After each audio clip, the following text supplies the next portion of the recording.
like part of me, as much as I am not a Mac Jones fan, like I'm not, but like for Bill to get pissed that Mac Jones in the middle of a lost second year with Bozo Deluxes at the offensive coordinator position and Joe Judge and Matt Patricia, the fact that Bill was getting pissed that Mac Jones called up like Steve Sarkisian, I believe, who was former offensive coordinator at one point at Alabama, current head coach of the University of Texas, to call him to like discuss like that was the bridge too far out of that whole offseason, to me is just asinine at best. Like last year was just an absolute clown show.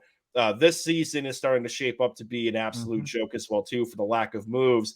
And I don't think this was an accident that this was leaked right before the draft. I'm just, I know Boston Radio was talking about this today too. Like, which camp leaked this? Like, was it Bill trying to force the old man's hand and Bob Kraft and signing off on a deal? Is it Mac Jones trying to, create a bigger divide in the building to force his way out?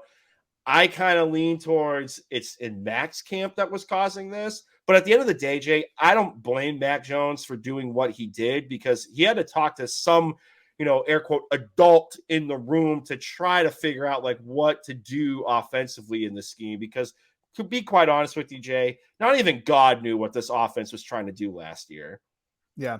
Well, let me ask you this question. I know we always take Mac Jones side in the situation. Well, most people do. Obviously, I don't. But a lot of times people say what you say, hey, at the end of the day, you were riddled with Matt Patricia and Joe Judge. And I get it. That obviously you don't want that as your offensive coordinators.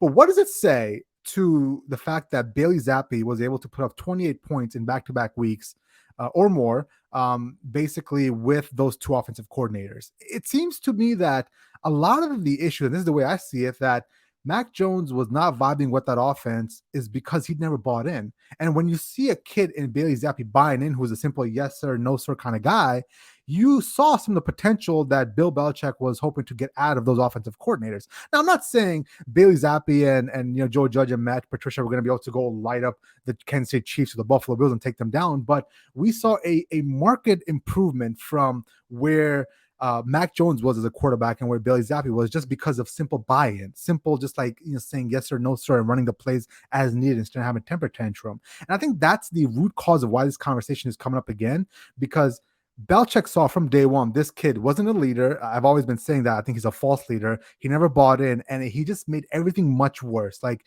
instead of being a leader, buying in and carrying the message of the coaches throughout the locker room, he was openly defiant of those messages, and it led to a cluster F of a season. Right. But then on the other side of that, like, yeah, Bailey Zappi looked great in those two starts, and then he came in relief during the Bears game, had one good drive, and then came crashing back down to earth. Like, this whole team was a dumpster fire last year. But to the other point, like, is this more of a sign of Bill missing in the draft again, or was this a sign of Nick Saban sandbagging Bill? Because if you're Nick Saban and you have this connection with Bill Belichick, why would, like, what are you giving Bill for info as to like why you should take this guy or why you shouldn't take this guy? But Bill had that information. Bill knew they called him McEnroe, obviously down in Alabama. Bill heard of those stories out there that, even Nick Saban said this publicly. He runs hot. He wears his emotion on his sleeves as he said it. So I assume behind closed doors, Nick Saban is not selling Bill Belichick a bill of goods, right? And even if he is, it's still on Bill Belichick to assess this quarterback and make the decision as needed, right? So, I would say from the whole Tom Brady, Bill Belichick, analysis as well, like, it was still on Bill Belichick to figure out who Tom Brady was and what kind of arm he still had before they moved on from him. Same situation here. Like, nobody can force him to take anybody. He took Mac Jones, and for the first, 11 games of year one, he looked all right, and then he kind of fell apart, and he hasn't been the same ever since then. Now, I wonder if there's more issues that aren't being made public between Bill Belichick and Mac Jones, because I think there's a lot more fire behind all the smoke.